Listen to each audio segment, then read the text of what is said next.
여러분 안녕하십니까? 금요일 아침 여수 MBC 뉴스투데이입니다.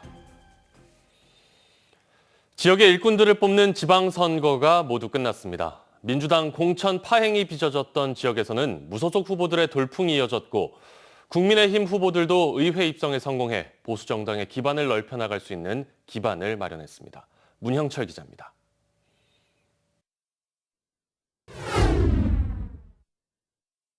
민주당 공천을 두고 잡음과 공방이 끊이지 않았던 순천시장 선거.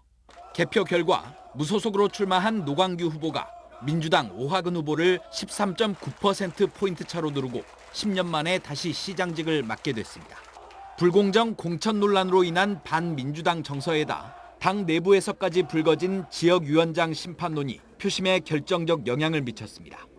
선거 막바지의 오 후보는 모든 시민에게 지원금 100만 원씩을 지급하겠다는 파격적인 공약을 내걸었지만 불리한 판세를 뒤집어 보려는 것에 불과하다는 비판이 이어져 오히려 역풍을 불러온 꼴이 됐습니다. 광양시장 선거에서도 무소속 정인화 후보가 민주당 김재무 후보를 누르고 당선에 성공했습니다. 역시 공천 반발로 인한 탈당 사태와 내부 분열로 원팀 구성에 차질을 빚으면서 적지 않은 지지층이 이탈한 것이 패배의 원인으로 지목됩니다. 이중잣대의 문제, 지역위원장의 이해관계에 얽매였던 이런 부분들이 비판을 받는 거고 다수의 무소속 출마자들을 양산했고 무소속 연대까지 결성되는 사태에 이르렀다는 거죠. 반면 4년 만에 리턴 매치가 펼쳐졌던 고흥에서는 민주당 공영민 후보가 6%포인트의 득표율 차이로 송기근 군수의 재선을 저지하는 데 성공했고 여수에서는 민주당의 조직력에 맞설 만한 경쟁자가 없었던 탓에 정기명 후보가 70%가 넘는 득표율로 시장에 당선됐습니다. 국민의힘은 새로운 가능성을 확인한 것에 큰 의미를 두고 있습니다. 광역의원 비례대표 선거에서 11.83%의 정당 지지율을 얻으며 도의원 1명을 배출했고 순천에서는 여성 청년 후보가 보수정당 후보로는 처음으로 시의회에 입성하게 됐습니다. 선거 때만 가끔 튀어나와서 표 찍어달라고 하는 정당이 아니라 항상 내 삶 근처에 있는 생활 밀착형 정당이구나라고 느끼실 수 있을 것 같아요. 비록 도지사 당선은 불발됐지만 도내 곳곳을 누비며 민심을 파고든 덕에 이정현 후보의 득표율은 20% 가까이를 기록했고 특히 자신의 지역구였던 곡성과 순천에서 각각 40%와 30% 이상의 지지율을 확인한 것도 이번 지방선거에서 국민의힘이 거둔 성과로 꼽힙니다.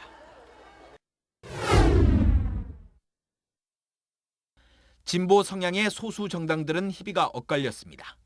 진보당에서는 이번 지방선거에서 지역구 도의원 2명을 배출했고 순천 2명, 광양 1명을 포함해 도내에서 5명이 기초의원에 당선됐습니다. 비정규직 노동자와 농민단체를 중심으로 지지 기반을 다져온 곳이 약진할 수 있었던 토대가 됐습니다. 반면 전남의 제1야당을 노렸던 정의당은 초라한 성적표를 손에 쥐었습니다. 당선자는 비례대표 도의원 1명과 기초의원 3명. 과거보다 투표율이 낮았던 영향도 있지만 무엇보다 생활정치에서 정의당의 정체성과 존재감을 제대로 보여주지 못했다는 평가가 줄을 이루고 있습니다. MBC 뉴스 문형철입니다. 전남 동북권 4개 시군의 단체장도 새로 뽑혔습니다. 어제 4개 시군 시장 군수들이 저희 여수 MBC에서 만나 소감과 포부를 밝혔는데요. 선거 과정에서 빚어진 갈등과 상처를 치유하는 데 최선을 다하겠다고 밝혔습니다. 박광수 기자입니다. 치열했던 선거전이 끝난 지금 당선인 모두는 서둘러 풀어야 할 가장 큰 숙제로 갈등과 반목을 꼽았습니다. 지역마다 사정도 원인도 제각각입니다. 어떤 현안 문제를 두고 후보 간에 뭐 갈등이 있다든지 민심이 갈린다든지 그러지는 않다고 봅니다. 그 후보들을 지지하는 세력 간의 반목, 갈등 이것이 참 굉장히 크지 않은가. 여수시의 정치 지형이 지금 국회의원이 2분이 계십니다. 그래서 이 판에서 어떻게 내가 살아날까 이런 고민을 많이 했습니다. 그래서 화합이 절실하고 이를 위해서는 지역의 수장인 단체장의 확고한 의지가 핵심이라는 점도 모두가 동의했습니다. 당선이 강한 의지로 추진해야만이 그렇게 실천을 해야만이 이 문제는 고리가 끊어질 수 있다고 저는 생각을 합니다. 공정과 상식이 어느 정도 기준을 가지고 있고 뒤를 자꾸 돌아보지 않는 미래를 보고 나아간다면 좋은 에너지로 승화시킬 수 있다고 생각합니다. 당선인들은 시정의 방향도 한두 가지의 가시적 공약에 초점을 두기보다 새로운 방향을 찾는 데 주력하는 모습이었습니다. 우리 광양의 목표가 뭐냐, 무엇을 향해서 가야 될 것이냐 하는 하나의 그 목표 지점과 방향을 설정하고 그 방향을 향해서 다 같이 힘을 합해야 된다.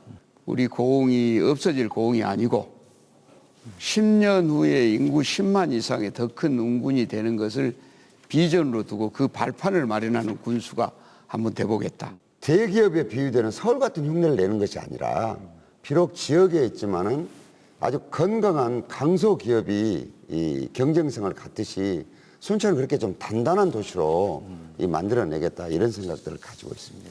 365개의 아름다운 섬과 바다 그리고 5개의 아름다운 만을 갖고 있습니다. 이 5개의 아름다운 만을 이렇게 거점으로 해서 여수만 르네상스를 추진하겠습니다. 시민사회와의 폭넓은 소통의 의지도 한결같았습니다.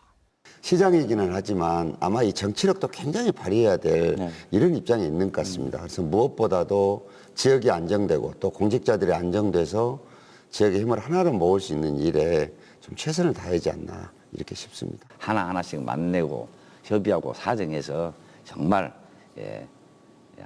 여수도 이 정치풍토가 이렇게 봉합되고 이렇게 화합되고 이런 시기가 오구나. 여수의 정치 봄날을 한번 만들어 보려고 지금 구상하고 있습니다. 자신 있습니다. 시민들에게 담백하게 자신의 뜻을 전달하고 정정당당하게 평가받겠다는 의지도 눈길을 끌었습니다. 네거티브가 아니라 포지티브다. 그리고 자기 자신의 공약을 시민들에게 소상하게 밝히는 거다. 거기로부터 시민들의 지지를 얻을 생각을 해야 한다. 저는 이게 원인이 뭔가 다음 선거를 의식하기 때문에 그런다. 저는 그렇게 생각을 합니다. 그래서 저는 다음 선거를 의식하지 않는 최초의 군수가 한번 돼보겠다. 당선인들은 앞으로 광양만권의 동반 성장을 위해 다양한 현안에서 적극적으로 협력하고 상호 지원하겠다는 의지도 하나로 모았습니다. MBC 뉴스 박광수입니다. 전남지사 선거에서 낙선한 국민의힘 이정연 후보는 어제 입장문을 통해 전남 도민과 다른 후보들에게 감사의 뜻을 전하며 호남을 위해 자신이 할 수 있는 일들을 다 하겠다고 밝혔습니다. 이 후보는 또 이번 선거에서 전남의 변화를 분명히 읽었다며 희망을 갖고 다음 선거를 준비하겠다고 덧붙였습니다. 순천시장 선거에서 무소속 후보에게 진 민주당 지역위원회가 이번 선거 결과에 대해 반성하고 성찰하겠다고 밝혔습니다. 순천 광양 곡성 구례갑 지역위원장인 소병철 의원은 어제 입장문을 통해 이번 선거 결과를 되새기는 한편 시민들의 의견을 경청해 지역위원회 쇄신 방안을 마련하겠다고 강조했습니다.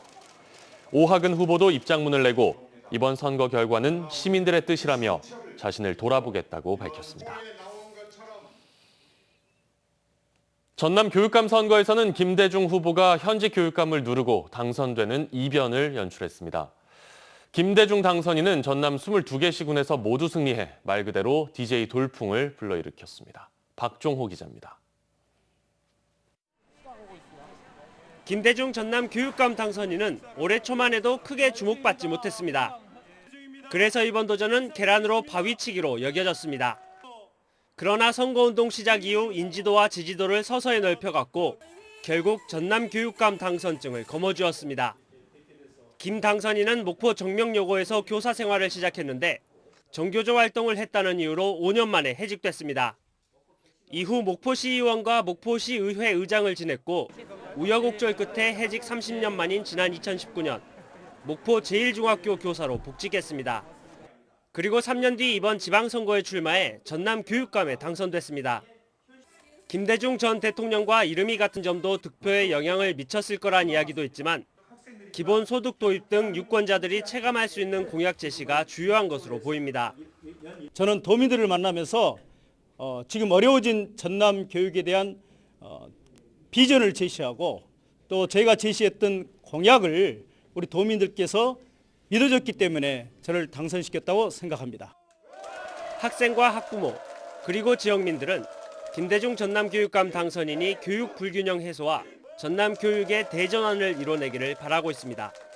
MBC 뉴스 박종호입니다.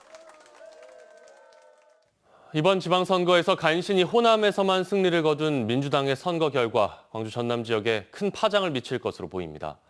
안 그래도 인사와 예산에서 호남 차별 우려가 나오고 있는데 이번 선거 참패로 정치적 고립이 현실화하는 거 아니냐는 우려가 커지고 있습니다. 송정근 기자의 보도입니다. 이번 지방선거에서 더불어민주당은 호남을 빼고 참패했습니다. 그나마 경기와 제주를 건진 게 다행일 정도입니다. 대선 패배에도 불구하고 처절한 반성 없이 지도부와 대선 후보에 잇따른 선거 등판, 그리고 586 용태론을 둘러싼 당내 불협화음이 선거 패배의 단초가 됐다는 평가가 많습니다. 이 선거의 본래적 의미보다는 거대 권력 다툼으로 인식하게 만들므로써 오히려 패배를 자초한 측면이 있다고 생각하고요. 그거에 더해서 이제 민주당 내부의 노선 투쟁. 특히 이 같은 선거 결과가 민주당 텃밭인 광주 전남 등 호남에 미칠 파장에 대한 우려가 큽니다. 새 정부 출범 이후 안 그래도 인사 예산 차별 얘기가 나오는데 호남을 제외한 대부분 지역의 참패로 정치적 고립 우려가 현실화하는 것 아니냐는 겁니다. 정권이 지금 바뀐 현재도 다른 영남 지역이든 충청 지역이든 다른 지역과 함께 공동 대응을 해서 수도권으로 모든 것이 집중되는 현실을 조금이라도 개선하기 위한 대응을 해야 된다고 생각합니다. 지방선거 패배에 책임을 지고 비대위가 총사퇴하는 등 책임을 지기로 했지만 책임 소재를 둘러싼 갈등은 여전하고 더욱이 차기 지도부 선출 등을 놓고 또다시 불협화음이 재현될 경우 내용이 커지고 당의 정치적 기반인 호남의 소외 우려는 가속화할 수밖에 없습니다. 대선 패배에 이은 지방선거 참패로 자칫하면 고립무원의 처지로 전락할 수도 있다는 겁니다.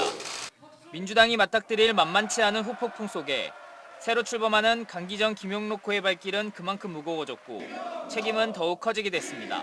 MBC 뉴스 송정근입니다.